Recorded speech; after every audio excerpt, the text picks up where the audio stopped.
Hello दोस्तों, स्वागत है आपका मेरे यूट्यूब चैनल तेजस रेलवे वाला पर। दोस्तों, हम 1450 ऑब्जेक्टिव क्वेश्चन की एक पीडीएफ रीड कर रहे हैं जो railway operating departmental exam, station master, खंड नियंत्रक, गार्ड, वैगन संचालन निरीक्षक तथा सेंटिंग मास्टर के लिए पूछे जाने वाले सभी क्वेश्चन कवर हो जाएंगे। और ये वीडियो का 16वां पार्ट होने वाला है। इससे पहले हम 15 पार्ट कवर कर चुके हैं। प्रत्येक वीडियो में 50 क्वेश्चन कवर कर रहे हैं।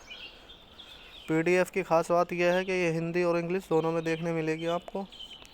तो शुरू करते हैं। डेटोनेटर को रूप में भी जाना जाता है, तो कोहरे के संकेत के रूप में भी जाना जाता है। प्रत्येक फॉग सिग्नल मैन को दिए जाने वाले डेटोनेटरों की संख्या 20 होती है।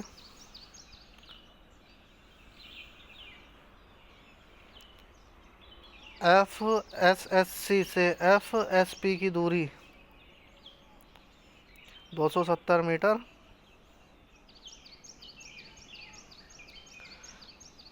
नामित कोहरे सिग्नल मैन प्रत्येक विभाग से दो इंजीनियरिंग और संचालन। जिस रजिस्टर में फॉग सिग्नल मैन का आश्वासन लिया जाएगा वह स्टेशन डेटोनेटर रजिस्टर कहलाता है। लोकोमोटिव द्वारा खींचे गए खाली वैगन की गति से चलाकर डेटोनेटर का परीक्षण किया जाएगा। यहाँ गति पूछ रहा है, कितनी गति से डेटोनेटर का परीक्षण किया जाएगा। तो ये किया जाएगा 8 से 11 किलोमीटर प्रति घंटे की गति से। एक स्टेशन पर स्टॉक में रखे जाने वाले डेटोनेटरों की संख्या निर्धारित की जाती है डीआरएम द्वारा। डेटोनेटरों का उपयोग करने के लिए आवश्यक कर्मचारियों को ज्ञान का परीक्षण एक बार 3 महीने में एक बार कराया जाता है। TISM PWY डेटोनेटरों का परीक्षण एक बार करेगा 12 महीने में।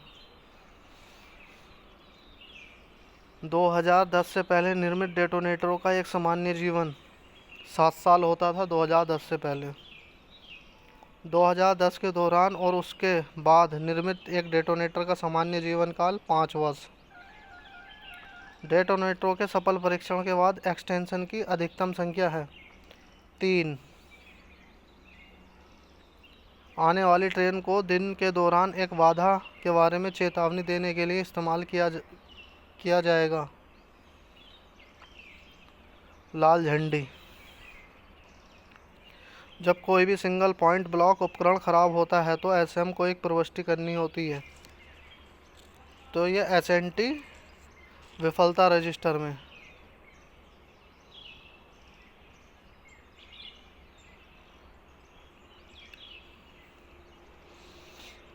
जब कोई भी संकेत जो एक बिंदु का पता लगा रहा है दोषपूर्ण हो जाता है तो इन बिंदुओं को गैर इंटरलॉक कहते हैं। पूर्ण बिजली बंद स्थिति के तहत एक खाली सिग्नल को खालिस्तान के रूप में माना जाना चाहिए, दोषपूर्ण संकेत के रूप में। एक दोषपूर्ण रिसेप्शन सिग्नल के बारे में पूर्व चेतावनी की आवश्यकता नहीं होती। जब एक होता है सिग्नल पर कॉल करना।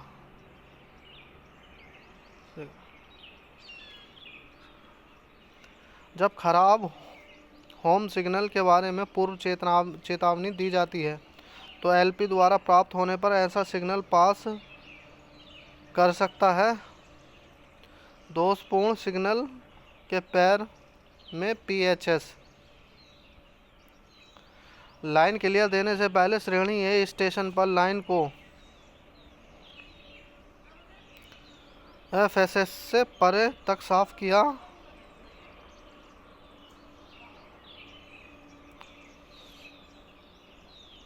Starter NLT 400 metre.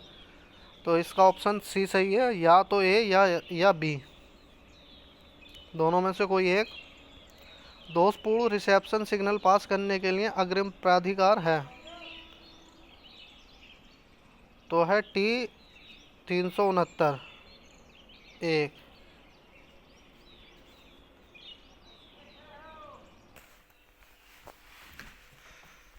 जब सिग्नल पर कॉल करने पर कोई ट्रेन रिसीव होती है तो पोंदू-नूर पैनल में कैंसिलेशन लेता है 240 सेकंड में।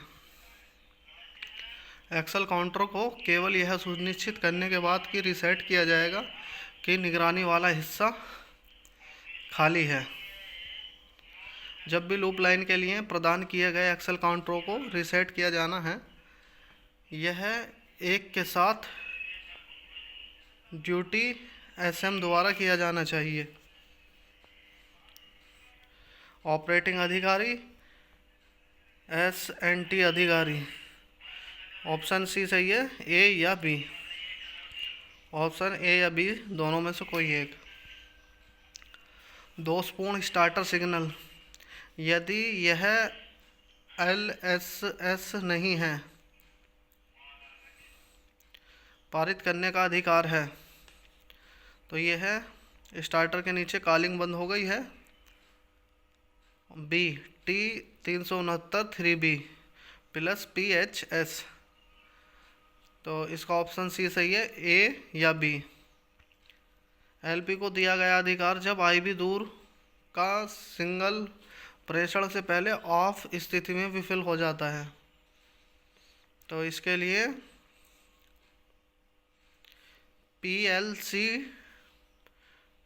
T plus T 369 3B double line पर LSS विफल हो जाता है, आगे बढ़ने का अधिकार है। तो यह है BLCT। सिंगल लाइन टोकल कम सेक्शन पर जब LSS विफल हो जाता है, आगे बढ़ने का अधिकार है PLCT। लोको पायलट द्वारा आवश्यक अधिकार जब स्टार्टर को चालू पर आंशिक रूप से पास करता है तो उन्नत स्टार्टर से पहले रुक जाता है। तो इस मामले में मेमो गार्ड द्वारा प्रति हस्तांतरित T 369 3B प्लस PHS उन्नत स्टार्टर टेक ऑफ PLCT। तो ये उपरोक्त तीनों सही हैं। गेट सहदूर सिग्नल, गेट से पिछले हिस्से में कम से कम 180 मीटर। यदि कोई संकेत रंगीन रोशनी के स्थान पर सफ़ेद रोशनी दिखा रहा है तो इसे सबसे प्रतिबंधात्मक पहलू माना जाएगा। सिग्नल को दोषपूर्ण माना जाएगा जब रंगीन लाइट सिग्नल टिमटिमा रहा हो, बबलिंग कर रहा हो और कम से कम एक स्थिर पहलू नहीं मानता। तो ये 30 सेकंड तक। IBS खराब होने पर स्टेशन पर लोको पायलट को दिया गया अधिकार। तो PLCT या T 669 3B, ए और बी दोनों। IV सिग्नल जो LC गेट के साथ इंटरलॉक किया गया है खराब हो जाता है। तो इसमें B और C, LC गेट को गैर इंटरलॉक के रूप में समझें और एक्सचेंज PN गेटमैन के साथ। तो ये दोनों प्रोसेस किए जाएंगे, B और C दोनों। IB सिग्नल पोस्ट पर प्रदान की जाने वाली सुविधा, रेर SM को जोड़ने वाला फ़ोन। जब IBS चालू होता है तो लोको पायलट सिग्नल के पीछे रुकेगा और संपर्क करेगा। पीछे में SM, पिछले SM से। जब IBS चालू पर हो और टेलीफोन ख़राब हो तो लोको पायलट 5 मिनट चलाए।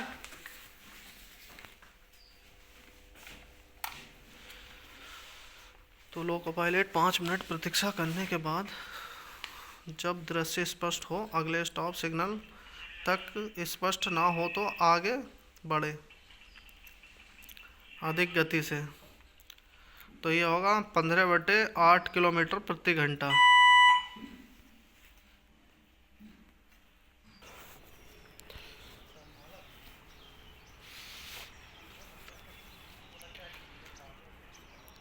जब IBS चालू पर हो और टेलीफोन ख़राब हो तो लोको पायलट 5 मिनट प्रतीक्षा करने के बाद जब दृश्य स्पष्ट हो तो अगले स्टॉप सिग्नल तक स्पष्ट ना हो तो आगे बढ़े। किस गति से? तो ये गति 15/8 किलोमीटर प्रति घंटा। और गलत काउंटरिंग के कारण IBS विफल होने पर एनालॉग एक्सल काउंटर को रीसेट करने के लिए SM द्वारा रेयर में संचालित किया जाने वाला बटन, तो ये PB2, जहाँ कहीं भी IBS प्रदान किया जाता है LSS इंटरलॉक किया जाता है। तो एक्सल काउंटर IBS क्षेत्र में IV सिंगल के साथ इंटरलॉक किया गया है। तो यह है ब्लॉक इंस्ट्रूमेंट। जब लोको पायलट IBS को चालू